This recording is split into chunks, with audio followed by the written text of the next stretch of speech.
Gabriel, What's up? how would you describe my SunDisk and how to use it for somebody that doesn't know?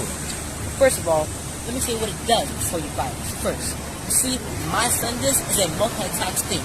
First, it blocks radiation from your face from the sun. Second, When you're driving, yes, when you're driving. made for a car. Yes, it's for a car. A lot of cars actually. Plus that, you can adjust it up and down. So you can adjust it into what your sun angle is. Also, it blocks everything sunburn. You see these little tiny holes? Oh, we go.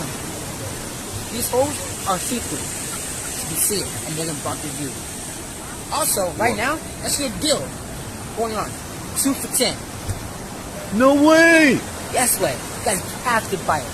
It's so cheap and it's so adjustable. You got any one of these in your car right now. So click the link below at my site.